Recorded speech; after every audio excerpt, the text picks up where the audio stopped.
За сайн байцгаана уу та бүхэн өнөөдрийн мэндийг хүргэе. Өнөөдөр би та бүхэндээ Хятадын Шанхай хотоор аялахад хэрэгэлсэн аппликейшнуудаа танилцуулахад бэлэн болоод байна. За миний хувьд гэх юм бол би өнгөрсөн жил яг Бээжин Чиндао гэдэг хотоор тэгж аялаад энэ жил тэрхээрээ Шанхай хотоор аялсан байгаа гэрийнхэнтэйгээ. Тэгээд ер нь бол 2 жил дарааллаад гэрийнхэнтэйгээ Хятадаар аялж байгаа юм чинь бас хөөрхөн туршлагатай болчихсон болов уу гэж бодоод тэрийгээ та бүхэндээ хуваалцах гэж байна. Ерөнхийдөө Хятадаар тэгж аялж байгааг бол зорилго маань л тэрхээрээ Бээжинд бол Universal Studio байсан. Тэгээд Хятадд болоод тэрхээрээ Disneyland байсан байхгүй юу. Тэгээд би болохоор яг Хонконг Disneyland үзэж байхад надад айгүй гоё санагдаад гэрээхэндээ бас үзүүлмээр санагдсан учраас энэ жил ер нь Шанхай руу аялсан.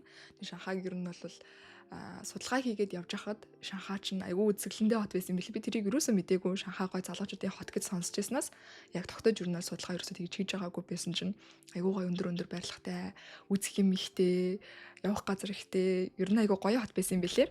Тийм ч учраас Шанхай руу аяллаа төлөвлөх гэж байгаа ч юм уу эсвэл Шанхай руу аялахад хэрвээ гэж бодож байгаа хүмүүс байх юм бол энэ бичлэг маань тус болох болоо гэж найдаж байна. Тэгээд гэр бүлэрээ гэж ярьж байгаа гол юм гэх юм бол залуу хүмүүс аялах юм бол бараг төлөвлөгөөгүйсэн ч гэснээр тэгэл хамаагүй аялждаг штэ тий. Тэгээ олоолаа аялах юм бол ялангуяа гэр бүлэрээ аялах юм бол нөгөө нэг насны зөрүү айгүй их гардаг учраас хүмүүс айгүй гэрийнхэн бол айгүй амархан ядардаг. Тийм учраас тэр болгон дээр бас зөвлөгөө маягаар тий миний одоо өөрийн маань туршлагаас та бүхэн маань суралцаасаа гэсэн үдэн дээрээс бас бичлэг маань бас болох болов уу гэж найдаж байна. Хэдүүлээ ингээ гоё зөв дараалтаа явъя гэж бодож байна. Хамгийн эхлээд судалгаагаа хийж угаасаа төлөвлөгөөгөө гаргах байх. Тэгээ судалгаагаа хийхэд бол мэдээж та бүхэн маань Google-с, ChatGPT-гээс, Instagram, Facebook гэх дуртай газараас судалгаа хийж болно. Гэхдээ миний та бүхэндээ санал болгох аппликейшн бол Rednote гэдэг энэ шавх уншуу гэдэг нэг хятадуудын ашигладаг social media аппликейшн байдаг шүү дээ, тий. Тэгээ бусад одоо social media аппликейшныг бодох юм бол энэ маань ямар давуу талтай вэ гэхээр одоо Хятадд сурж байгаа ч юм уу Хятадд амьдарч байгаа хүмүүс бол мэдэх бах. Хятад хүмүүс бол Facebook, Instagram-ыг бол хэрэглэж чадахгүй. Заавал VPN-тэй байж хэрэглэдэг. Тийм учраас тэрийг нь орлох өөрсдийнх нь аппликейшн бол яалчгүй Rednote гэдэг аппликейшн. Энэ Rednote гэдэг аппликейшн дээрээс та бүхэн маань судалгаа хийх юм бол яг нөгөө уугуул хүмүүсийн өгж байгаа тэр зөвлөгөөг авах боломжтой. Тэгээ Хятадууд ингээд аяллаа зөвлөгөө өгөхөр маш гоё бүр ингээд нарийн детальтай ингэж бичиж өгдөг. Ишигээ очвол тэдэн төгрөг байдаг, энэ нь нүнгүү байдаг, ишигээ очвол гоё, энэ чи зураг даруулах гоё гэх бараг бүтэн төлөвлөгөө хүртэл бараг ингэж олох боломжтой. Яагаад тэр нь айгүй хөөрхөн санагдсан. Эсвэл зүгээр л нөгөө нэг Шанхайгийн талаар төсөөлөл авах гоё зурагнууд хармаар байх юм бол бас ингэж Rednote-оос тадмаа зүгээр Шанхай гэж харчиж болно. Эсвэл англиар хүртэл ингэ биччих юм бол ер нь англиар ч гэсний төлөвлөгөөнүүд зөндөө харагдсан. Тийм учраас энэ аппликейшнаар дамжуулаад судалгаагаа хийгэрээ гэж зөвлөж чинь. Тэгээд энэний одоо зарим постууд нь ялгах юм бол скриншот хийгээл нөгөө нэг ChatGPT интерлөгөө явуулчих жолно шүү дээ. Дараагийн танилцуулах аппликейшнууд маань болоод ирэхээрээ буудал захиалсан аппликейшнууд байгаа. Trip, Agoda, Klook гэдэг энэ 3 аппликейшнаар дамжуулж би буудлаа захиалсан байгаа. Ер нь бол яг уугуул Хятадын яг нөгөө буудал захиалдаг аппликейшн байдаг Chunar гэдэг. Тэрийг тэгтээ ашиглах юм бол би ингэж сонсон. Гадаад хүнд зарим буудлууд юусоо үйлчлдэггүй гэд. Тэгэнгүүт нь жоохон санаа зовоод яг гадаад хүмүүсийн ашигладаг аппликейшнуудаас ер нь захиалгаа хийя гэж бодоод тэгээд энэ 3-аар ер нь бол өнгөрсөн жилчтэр энэ жилчтэр ингэж захиалгаа хийж байгаа. Яагаад 3 аппликейшн байгаа вэ гэхээр энэ 3 дундаа ингээд үнийг харьцуулаад зарим буудлууд Trip дээрээ хямдхан байж байгаад Agoda дээрээ үнэтэй байдаг байж болно. Эсвэл Klook дээр бүр хямдхан байж болно гэх мэдчлэнгээр ер нь яг нэг буудлаа харчингуудаа тэр буудлаа энэ 3 аппликейшн дээр гурваланд нь харьцуулбал айгүй зүгээр санагдсан. Ягаад гэх юм бол гэр бүлээрээ аялах ч угаасаа айгүй олоолаа юм чинь буудлын хүн зардалч гэсэн айгүй үнэтэй гарна. Тийм болохоор хэмнэж болох газар ер нь хэмнсэн л зүгээр гэж бодсон. Тийм учраас энэ 3 аппликейшн дээр сайн харж агаад буудлаа захиалаарай. Тэгээ бас миний тайдтэй хувийн зүгээс өгөх зөвлөгөө гэх юм бол Шанхайд ч тэр Бээжинд ч тэр ер нь жоохон төв газараа буудал авчих юм бол айгүй зүгээр санагдсан. Ягаад гэх юм бол эднэр чинь айгүй том хотод штэ тий. Тэгээ жоохон цахаар буудал авчих юм бол нэг газар л байхгүй ч нэг цаг, нэг газар л байхгүй ч нэг цаг гэдэг ингээд өдөржингөө ингээд яваад явдалтаа ингээд ядарчаад байдаг. Харин төвдөө буудал авчих юм бол барыг ингээд төөрөө ингээд төрж идэл барыг бүгдийг нь үзчих боломжтой юм шиг санагдсан. Тэгээд төв гэдэг манлаа тэрхээрээ Шанхай болохоор банд гэдэг таад хэрвээ хайх юм бол гарч ирнэ банд гэж болно. Эсвэл East Nanjing Road гэдэг байгаа тэр хэсгээр болол буудал авчвал айгу зүгээр санагдсан. Тэгээ дээрэс нь манай буудал гэх юм бол хоёр талтай юм ихтлгүүртээс аахгүй юу. Тэнгууд хамгийн хөөрхөн нь ингээд ихтлгүүр чинь яг нэг давхартаа бүх ингээд хоолныхын газрууд идэг штэ тий. Тийм учраас хоол ундан дээр ингээд одоо ресторан хайж бол нэг зоваагүй. Нэг мал руугаа ороод хоол идчихэл тэгэхээр маргааш нөгөө мал руугаа ороод хоол идээл ер нь тэгэж айгу эвтэйхэн хоолндоо зохицуулсан. Гэхдээ яг сул тал нь гэх юм бол жоохон хуучны барилгаас нь тийм болохоор таад тэр буудлыг бол зөвлөхгүй. Гэхдээ ер нь бол төв хэсгээрээ буудлаарай гэж бол зөвлөж байна. Тэгээ би буудлаа авахтаа болохоор төвдөө 3 хоног тэгээд бас далайн үзье гэж одоо Шанхай чинь далайн хот штэ тийм болохоор Шанхайг яг тэр далайн ирэг дээр нэг 2 хоног буудлаа. Тэгээд дахиад airport дээр яг онгоцны буудлын дээр 1 хоног дахиад өөр буудлаа авсан. Тэгээд ийм 3 тусдаа буудлаа авсан. Дараа нь бодсон чинь яг Шанхайгийн тэр далайн надад би эсвэл тэгж гоё үзэж чадаагүй мөн надад бол нэг тийм гоё далайн ирэх шиг бол санагдаагүй. Тэгээд тийм чи 2 хоногт бол жоох уйдгартай өнгөрсөн. Тийм болохоор ер нь төв хэсэгтээ буудлаа онгод манай ээж чинь төв хэсэг дээр бүх юм л айгуу сонирхолтой байгаа шүү дээ. Бүх байрлалууд нь ингээл айгуу гоё өндөр ингээл үзэсгэлэнтэй байгаад ангууд зах руугаа очичоор жоохон тайван жоохон уйдгартай болчтой юм билээ. Тэрийг бас анзаараарай. Тэгээ бараг захтаа хонсон нэг өдөр нь бараг буудал муудлынхаа өрнөөс гараагүй тэгэж үнсчихсэн. Тийм учраас төв хэсэг дээрээ буудлаа авч айгуу зүгээр санагдсан. Тэгээд онгоцны буудлын дээр 1 хоног буудлаа авдаг нь манайх нөгөө 7 цагаас нислэгтэй байсан байхгүй. Тэгээд 7 цагаас нислэгтэй юм чин дорож 5 цаг гэхэд онгоцны буудлын дээр очсон байх хэрэгтэй учраас тэгэж жоохон ядраагаад явах уу гэж бодоод сүүлийн өдөр дээр өөр буудлаа авсан байсан. Тэр нь ч гэсэн ер нь жоохон зүг байсан юм байна гэж бас би сүлд бодсон. Дараа нь болохоор дотоодын нислэг захиалах. Гадаадын нислэг бол хэдүүлэнд нь бол Tapa trip гэдэг үлээ янз бүрийн аппликейшн байдаг ч тийм. Солонгосоос бол хамгийн хямдхан, хамгийн эвтэйхэн онгоцны билет захиалдаг аппликейшн бол Agoda байдаг. Би бол Agoda-гаар авсан. Тэгээд манай гэрийнхэн болоод ирэхээр Монголоос газраар ер нь бол ирээд тэгээд Бээжингээс Шанхай руу ингэж ниссэн байхгүй юу. Ягаад гэх юм бол яг цагаан сарын үеэр бид нэр аялаж таарсан. Угаасаа миний чамралт манай гэрийнхний чамралт тэгж таарсан учраас цагаан сараар аялсан чинь бүх нислэгийн үн айгүй өндөр болчихсон. Тийм болохоор ялцчихгүй Улаанбаатараас замын өдөөс ирээ ороод ирээнээсээ Бээж ороод Бээжингээс Шанхай руу ингэж ниссэн байгаа. Тэгэхээр Бээжин Шанхайгийн хооронд ингэж ниссэн нислэг маань болоод ирэхээр нөгөө нэг түрүүний ярьсанчлан Qunar гэдэг тэр аппликейшнаараа захиалсан. Ягаад гэх юм бол уугуул хүмүүсийн ашигладаг аппликейшн болохоор хамгийн хямдхан байсан нэгт. Хоёрт гэх юм бол яг би цагаан сарын үеэр захиалаад нэг 2 талдаа 400 орчим мянгаар авсан. Гэхдээ ер нь бол бараг 100 мянгаар ч гэсэн авах боломжтой байдаг гэсэн. Тийм болохоор сайн судалгаагаа хийж агаад эртхэн захиалах юм бол бас тэгж мөнгөө хэмнэх боломжтой юм билээ. За тэгээд газрын гэж ярьсных бас галт хэрэг захиалдаг аппликейшнийг та дэдээ танилцуулъя гэж бодож байна. Хэвчээ нөгөө DTA гэдэг ийм аппликейшн байдаг. Тэгээд энэ аппликейшн бол яг үндсэн хятадын яг гол нөгөө нэг галт хэргийн зөвлөр авдаг аппликейшн байгаа. Монголоор бол яг хүмүүсийн их хөвчлэн явдаг нөгөө ирээнээс Бээжиг хүртэл автобусаар явчихдаг ч тийм. Тэгээд надад болоод ирэхээр тэртээ дөрвөө манай гэрийнхэн газраар яваад айгу ядарсан байгаа юм чинь жоохон хурдан явчих гэж бодоод яагаад гэх юм бол ер нь хурдны галт хэрэг бас явдаг байхгүй юу? Тийм болохоор жоохон замдаа ядраачихгүй юмсан гэд ер нь галт хэргээр явуулчих гэж бодоод галт тэргийг сонгосон. Нэгт хоёрт гэх юм бол бараг галт хэрэг хамаагүй хямдхан заяа. Бараг нэг талтаа сайн юм бол 50-100 мянган төгрөгөөр бараг ирээнээс Бээжин орох боломжтой тай сайн ингээд юугаа билет авах юм бол тэгээд Бээжин ирээн гэдэг тийм галт хэрэг байдаггүй. Тэг яаж авдаг вэ гэхээр ирээн чинийн Бээжин гэж явдаг. Тэгэж дамжиж явдаг. Гэтэ яг хөө тэр дамжин нь бол нэг амар ядраагаад байхгүй. Яг л автобус сэлж байгаа юм шиг тэгээл баганаас л явчихдаг.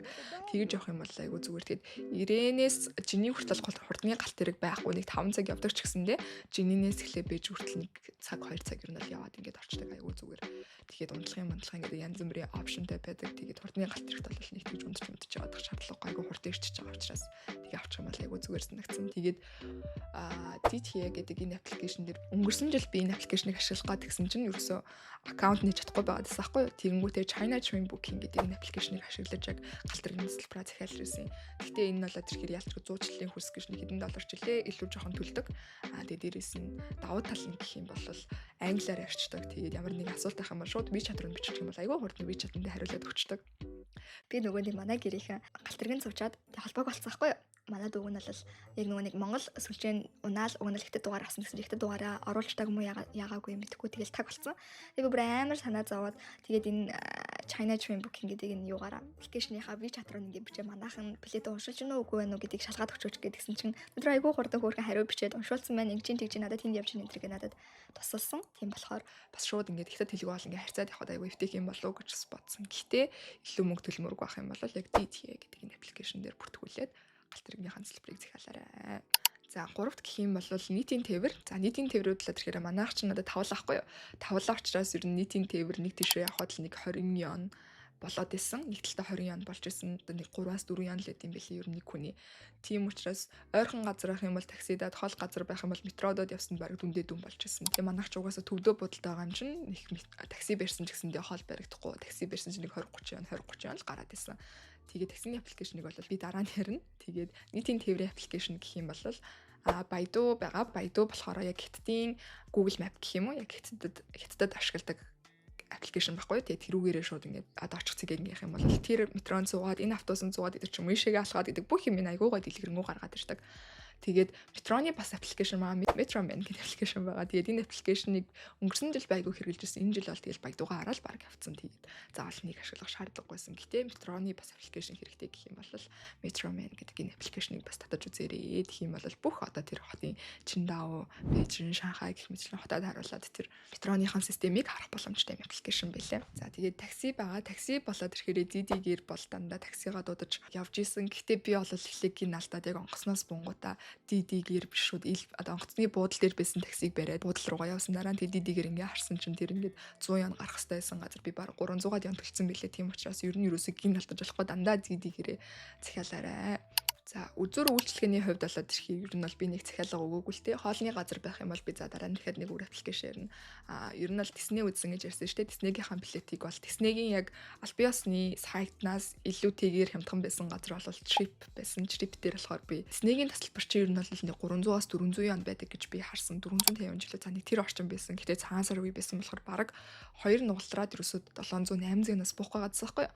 Тэгээ би Trip дээр ороо харсан чинь хэрвээ non-refundable гэх юм бол буюу ерөөсөө буцаалт авахгүйгээр өдрөө ерөөсөө солихгүйгээр очих өдөр чинь баттай гэх юм бол илүү нэг хөнгөлөлттэй ингээ 699 ян баг 700 янаар ингэж авах боломжтой шүү гэд надад ингээ бүр 10-аас 15% хөнгөлөлт өгч ийсэн. Тийм учраас би шууд угаасаа л бүх юм төлөвлөгөөний дагуу байгаа учраас Trip-ээс захиалчихсан. Тэгээд ер нь харж байгаа Trip-ээс захиалах юм бол илүү хямдхан авах боломжтой юм билээ. Гэтэ яг Disney-ийн аль биесны аппликейшн болон Trip-ийг яг захиалах өгөхтэй харьцуулаад харж байгаа аль нь хямдхан байна гэдгийг харж байгаа. Тэгээ захиалаарай. Disney дээр гэх юм бол би тэд өмнө нь Бээжин орцсон туршлагатай. Бээжинээр бол угаасаа айгүй хүлээж ирсэн 2-3 цагийн хүлээлттэй нэг тоглоомд байдаг гэдгийг мэднэ. Тэрний өмнө би бас нэг Disney орж ирсэн туршлагатай болохоор ер нь нэг иймэрхүү юм дээр очсон жоохон туршлагатай болоод байгаа юм шиг байгаа. Тэгээд ер нь яавал зүгээр байдаг вэ гэхээр Disney-ийн баг тусдаа аялын төлөвлөгөө гаргаж байгаа бэлдээд орол зүгээр би яг тэгж орсон ахгүй. Тэгжээж бүр ингээд гол тоглоомнуудаа ядаж бүгдийг нүдэж болохоор исэн. Тэгээд хамгийн эхлээд бол одоо хаалга 8:30-аас нэгддэг штэ тийм болохоор доороо иш нэг 30-аас 40 минутын өмнө ирээд ер нь очрлоо байж байвал зүгээр юм бэлээ. Тэгээд очрлонгуудаа хамгийн хүнтэй байдаг тоглоомуудаа гялс дуусгачаад өдөөс өмнө дуусгангуудаа өдөөс хоошоогоо жижиг тоглоомуудыг ер нь тэгээд тоглох юм бол айгүй хөөрхөн санагдсан. Тэгээд Disney-ийн хувьд тэрхээрээ заавал Disney очиж үзээрэй гэж та нартай зөвлөмөр нь яагаад гэх юм бол ээж аав нарт таахгүй Disney чи хүүхдээ штэ гэж бодож иж магадгүй. Гэхдээ ер нь бол Disney бол хөгшин залуу хүн бүхэн зориулагдсан маш хөөрхөн хөгжилтэй сонирхолтой газар байсан. Манай ээж аав хоёрт бол хоёуланд нь айгүйх таалагдсан. Манай ээж бол өнгөрсөн жилийн Universal орсон хөөрхөн туршлагатай байгаа. Бол энэ жил анхудаа Disney рүү ингэж орж ирж үзэж байгаа. Тэгэл харсан бүх юмныхаа л хөөрхөн зургийн дараа л хэвчээ айгүй гоё санагдсан юм шиг байгаа. Тэгээ би бүр аавыг юм нэг мотоциклын тоглоом дээр суулгаж болгоцсон. Нийтдээ баг ээжигээ тэрэн дээр суулгах хаалцсан. Тэгэл айгүй хөөрхөн байсан. Тэгээд орой нөгөө нэг Disney-ийн гоё нөгөө салют бодолдог явуулдаг ч тэр мэрийг ч гэсэн үзэх айгүй хөөрхөн байсан. Тэгээд Disney рүү гэр бүлээрээ заавал очоорой. Ер нь заавал Шанхайгийн Disney гэлтгүй ер нь л Disney рүү заавал очоорой гэж та бүхэнд уриалж байна. Би бол Disney-д үнэхээр хайртай. Дэлхийд ирдэг бүх Disney-г ер нь үзье гэж боддог. 7 Disney байд юм билий. Тэг би бол 2 дахь сая ингэж үзчих байгаа. Тэг Disney-гийн ч гэсэн ер нь үзнэ гэж боддог. Тийм байна. Тэгээд Trip гэснээс бол би бараг Trip дээр их захиалга хийсэн. Тэгээд eSIM ч гэсэндээ Trip-ээс авсан. Гэхдээ та хэд зөвлөхөд ер нь eSIM гэхгүйгээр дугаартай SIM аваарай гэж зөвлөж чинь. Ягаад гэх юм бол өөр аппликейшн дээр бүртгэл үсгэхэд ч юм уу дугааргүй учраас бүртгэл үсгэж юусоо болохгүй айгу хэцүү байсан. Тийм болохоор eSIM-с илүүтэйгээр дата SIM-с илүүтэйгээр дугаартай SIM аваарай. Тэгэхээр бусад төлбөрийн хэрэгслийн талаар тэрхээрээ би дандаа Alipay-ээр төлбөрөө хийгээд явж исэн. Alipay бол угаасаа л бэлэн мөнгөний ямар ч хэрэггүй хүн болгоно. Тийм ч Alipay-ийн QR кодтой Alipay-ээр ингэж төлбөрөө хийх боломжтой байсан. Бэлэн мөнгө өрөөсөө би авч байгаагүй. Тэгээд Alipay дээр болохоор та хэрвээ ямар карт холбохоо мэдэхгүй байх юм бол гол нь банкны нөгөө нэг виртуал карт гэж байдаг ч тийм виртуал мастер карт авангуудаа тэр картаа шууд ингэ холбочих боломжтой. Ерөөсөө банкн дээр очих шаардлагагүй. Тэгээд тэрийгээ би бас Apple Pay-тэйгээ холбоцсон. Ер нь гол нь банкны тийм виртуал карт айгу амар идэм билээ. Тэгэхгүй бол нөгөө Солонгост ахаар чин гадаад хүнд ер нь бол тэгж олон улсын карт авах айгүй хэцүү байдаг штэ тий. Тийм болохоор би шууд Монголын тэр виртуал картаар ер нь бүх тооцоогоо хийгээд явчихсан. Тэгээд гол нь бас өөр дээрээ WeChat-ийн QR код уншдаг гэж би сүүлд сонсон. Гэтэ тэрийг бас мэдэхгүй. Тад маань өөрсдөө сайн судлаарай. Тэртээ Alipay-тэй байх юм бол айгүй зүгээр байдаг. Тэгээд аль зарим одоо жишээ нь McDonald's дээр ч юм Alipay-рээ ингэж QR кодыг уншуулад яг тэр McDonald's-ын ч юм уу ер нь зарим одоо нийтлэг байдаг тэр франчайзуудын extension яг ингээд ороод ирчихсэн байдаг байхгүй юу. Тэр extension-нэрээ дамжуулаад Alipay-рээ ингэж гүйлгээ тооцоо хийх юм бол хамаагүй хямдхан байт юм бэлээ. Бидэд бол угаасаа манай ээж хоёр ч нэгтэй талны их идэж чадахгүй хаашгүй байсан болохоор тэгэл McDonald's л идэж байгаа шүү дээ тийм. McDonald's идэж байгаа болохоор дандаа тэгэл Alipay-ийн QR кодоор Alipay-рээ ингэж уншуулаад дандаа тэгэж ер нь бол тооцоо хийж явчихсан. Тэгээд хоолныг нь ярьсных ер нь хоолны аппликейшн Meituan гэдэг ер нь аппликейшн байдаг. Гэхдээ би тэрэн дээр бол ерөөсөө дугааргүй учраас юу хийж чадаагүй, аккаунт нээж чадаагүй. Гэхдээ ер нь бол Meituan-ыг татангуудаа хоолоо захиалаад айгүй олон сонголтууд угаасаа зэрэг гараад ирж штэ тий. Тэр олон сонголтыг харж байгаа хоолоо өрөөрөө ингээд захиалаад авчих юм бол хамаагүй амар санагдсан. Угаасаа монгол хүмүүс чинь ихэд хоол идээд айгүй их ногоо могоотой тийм хоолнд хоолшгүй учраас ер нь олон сонголттой рестораны хувьд олон сонголттой л байхгүй бол яг Map-аас нэг хоолны газар очивол тийшээ очих нэг үзэл гişрэг нэг очиж үзэх юм бол айгүй их ядарсан олж идэх боломжгүй юм шиг болоод санагдсан. Тэгээд сүүлд нь тэгээ миний бол хэрэглэсэн аппликейшнууд эднэрэн тэгээ та бүх маань нэмэлт асуулт авах юм бол комент хэсэг дээр бас бичиж болно шүү. Миний хувьд тэрхээрээ Шанхай бол гэр бүлээрээ очиж үзэхэд бол маш тохиромжтой хотыг санагдсан. Нэгт босоод юм өндөр хөгжилтэй бужигнсан хотыг бодох юм бол хямдхан, хоёр дахь юм бол аюулгүй. Тэгээ ер нь бол харцсангуу цэвэрхэн санагцаа надад бол нэг тийм одоо ил хоол зардаг мардаг тэр бүсрүүн л очихгүй бол ер нь харцсангуу гайгүй цэвэрхэн санагцсан. Дээрээс нь бас би цагаасаар орцсон болохоор тийм байсан юм эсвэл угаасаа тийм байт юм уу мэдэхгүй нь ер нь л аюул тийм бужигнсан хот гэдэм байлээ. Би бол өдөрт 2-3 газар очиж үзнэ гэл ингэ төлөвлөжсөн байсан болоош тэгэл яалтчгүй. Манай гэр их юм бол хятраал миний аяыг бол дийлэхгүйсэн тийм учраас тэрийгээ бас аягуус энэ төлөвлөөрэй гэж бол хүсэж байна. Гэтэл ер нь бүгд надад бол Шанхай бол маш гоё үзэх юм ихтэй хөөрхөн хочиг бол санагдсан. Тэгээд сайн төлөвлөх юм бол нөгөө тэр цагтан далаа малаа байдаг гэсэн шүү дээ. Далаа малаа ч гэсэндээ ер нь бол харах боломжтой. Би бол далаад амар хайртай далаагаас бол ер нь хизээж уудахгүй болов гэж боддог. Угаасаа тэгэл далаагүй орон төссөн юм чинь далаатай орны хүмүүс бол далаагаас үүдтэй мэт юм бэлээ. Тэгээд би бол далаагүй орон төрсөнд айгүй их баярлдаг. Тийм болохоор одоо насныхаа одоо ядаж дараагийн 20 жил бол далаагаас үүдахгүй далаа намайг ингэж хөгжөөнө гэсэн үг шүү дээ. Тэгээд тийм болохоор далаагүй орон төрсөндөө бараг баярлж байгаа. Тэгээд далаа үзье гэх юм бол бас Шанхайгийн тэр захын дүүргүүдгөө бас очиж үзээрэй. Жиншан гэсэн баха. Жиншаны одоо далаа хэрэг байдаг гэсэн. Таад манд бараг судалгаа ажил болтох баха. Тэгээд нөгөө нэг зураг гэр бүлийн зураг бас даруулсан. Тэгээд гэр бүлийн зураг дарах айгүй хөөрх юм бэл 30 яон гээл хөөрх ингэ дараал. Тэгээд уцаар ингэ яачтай юм бэлээ шидэрчтэй юм бэлээ тэрийг ингэ өөртөө угаалгаж гаргах боломжтой. Мэргэжлийн зурагчангаар ингэ даруулт юм бэл. Тэр ч гэсэн надад айгүй хөөрхөөс нэгсэн бид нэр өөртөө ингэ селфи гээд хүн амтнаар асуугаад даралч айгүй хэцүү штэ. Тэгээд гэр мэлийн харуулаад тэгж зураг даруулвал хөөрхөөс нэгсэн. За өөрч тэгээд гайгүй дээ. Тэгээд та бүхэн маань Шанхараа гэр бүлээр аялах гэж байгаа бол заавал аялаарай гэж би зөвлөж байна. Тэгээд өөр хотод руу аялах юм бол бас Чингдаа бас айгүй гоё хот гэдэм билээ. Тэр хотыг бас судлаад үзээрэй. Бас далайн эргийн хот, бас далайн үзүүлэг гээд өнгөрсөн жил авч явж ирсэн. Тэгээд ийм хотууд байна.